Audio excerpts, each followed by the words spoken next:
Welcome to New Zealand. Thanks for joining me. My name is Paul Smith. I'm a photographer based in New Zealand. Welcome to the channel. If you've been here before, welcome back. And if this is your first time, thanks for joining me. Just having a cup of tea today and inside because it's pretty rough and windy and wet outside. So today's an inside video to have a cup of tea and let's have a little chat about photography. Nothing like a cup of tea. Nothing like a cup of tea. Today's video is about time and how it can empower your images. And I've had a bit of an experience this week. In 2017, I did a tour of Europe and London. Spent 3 weeks in London, and I think 3 or 4 weeks in Europe. Prior to the trip, I was extremely excited about the potential for photography. We had a great time there. Had a great trip. Really enjoyed it. Got back and developed my film. Process my images. Unfortunately, my expectations weren't reached with my photography. When I was going through the pictures, I just constantly felt like I'd fallen short of where I should have been with the quality of my pictures, and felt a little bit flat about some of the stuff that I've taken. So this is going back 4 years ago. I've looked at those pictures many times in the 4-year period, and every time I've gone back and looked at them, I've always felt disappointed with what I've done. That's up until about 2 weeks ago. I've been looking through Facebook, and I'm a member of a Facebook group. It's called Old London Photographs, and I get a lot of enjoyment looking at these images. And there were some pictures, I think, of the Natural History Museum in London, and I thought, I've got a few of those pictures I took when I was there, and I went back and looked at those images, and I think I joined in a conversation, posted them on the site. After doing that, I thought I'd go back and revisit some of these pictures again. And sure enough, I started to see these pictures in a totally different light. All of a sudden, I started to realise that there's some quite good pictures here, and hence the making of this video. And I thought to myself, this would make quite a cool video. I haven't really shared a lot of these pictures in the past. I've had a few of them on Instagram, on my Facebook page, and I think I may have featured a few here on the channel. But as a body of work, I haven't really gone out there and shared them to any great extent. So I thought to myself, I should make a short video today about these pictures and the new light that I see them in, and share them with my viewers and get some feedback on what you think. So what we'll do, we'll check out these images. This is a 5-minute string of some of the images that I took, and some of the images that have started to speak to me, I guess. We'll take a look, and then we'll come back and talk a little bit more about this whole idea of this time and empowerment of images and how it can change your perception of things and your perception of something you've done, images you've taken, how your perception of those pictures changes as time goes by. So let's check them out, have a look. Hopefully you'll enjoy, and we'll come back shortly and talk about them.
I enjoyed putting that piece together this week because it was just it was nice to revisit and finally get a connection with those pictures and to feel good about them and to see things in those pictures that I'd never seen before. It's quite interesting because I've heard people talk before about how sometimes it is good to let your images sit, let them stew, let them marinate, let them season. Many times when you first get that image, you'll have different emotions about it. Many times, for instance, I've taken pictures, come back to my editing suite, edited those images and been blown away with them, been ecstatic with what I've got. And then a year or two later, I'll come back and look at them again and then scratch my head and think to myself, it's not what I thought it was at the time. And even to the point where I feel a little bit, I maybe rushed the process a little bit. I've posted those images, I've printed them, and now looking at them now, they've lost something. They're not as good as what I first thought they were. In this case, with the images that I've shared today, it's almost the opposite. These pictures didn't move me when I first saw them 4.5 years ago. But looking at them now, looking at them from a different perspective, I see them in a different way, and starting to see things in them that I was looking for, I think, when I first took them. In this collection, for instance, I think there's about 700 to 1,000 pictures in this collection of images. And obviously, when you're taking pictures, you're hard at taking images, and you forget from minute to minute why you took a picture. Now going back over these pictures, I can start to see things that I initially saw when I put that camera to my eye, the reason I lifted the camera and started to take these pictures. The other thing that I really enjoyed about some of these pictures was the detail, going into detail, zooming up onto the pictures and having a look at them closely. For instance, the image there that I had of Big Ben, because I just love the detail of the people, the silhouettes on the bridge, the clock, the Big Ben clock itself. And then there's this girl that was taking a picture. I don't know if it was a selfie or what it was, but just taking a picture. And I noticed when I zoomed right in, and I don't know if it was a reflection, but on the back of her phone was what looks like an image of the Big Ben face of the clock. And I don't know where that came in, how it got there, whether it was on her phone or it was a reflection, like I said, I'm not too sure. But fascinated me totally. And just looking at some of these images in real detail, and one of the things I did with this little montage that I put together is I wanted to zoom into the images and look at the people in them in detail and look at what they were doing. And it fascinates me how with photography you can freeze a single moment, and we're talking about less than a second now.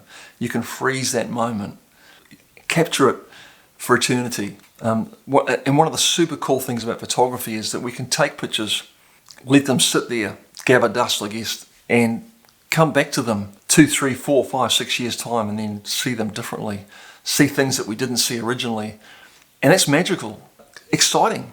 That you can compile this library of pictures that's forever evolving, forever changing, forever affecting you in different ways, and that excites me as a photographer. Hope you get that, and hope it's happened to you. And if it doesn't, I hope it happens to you in the future. But this week's been very cool for me, seeing these pictures differently, and I've really enjoyed talking about them today and sharing them with you. That's it for this episode. If you'd like to support the channel, you can do so by a couple of ways. You can subscribe to the channel, number one way. You can go and follow me on Instagram also. Go and check my Instagram feed out if you want to check out that feed. I update that on a reasonably regular occurrence. Twice a week I put pictures up there. It's a good way of following my work. You can also buy one of my books. I have my ebook, which is entitled Emscapes. Emscapes is a book about my digital Leica photography. It's available from my website now for 10 New Zealand dollars, which is not very much. It's about $5 US or £5 or €5 or £4. On my website, I also have my physical book, which is titled Scenes from the Black Sand. That's available for 30 New Zealand dollars. Free shipping included that. All at my website, link up here for that. That's it for this episode. I really appreciate your time. I hope you've enjoyed it. I hope you've enjoyed looking at some of my pictures that I had forgotten about and discarded, I guess. I've enjoyed it. I've enjoyed putting it together. Hope you did too. I've got to go now. You take care. Stay safe out there, and I'll see you next time. Haere rā from New Zealand. Goodbye.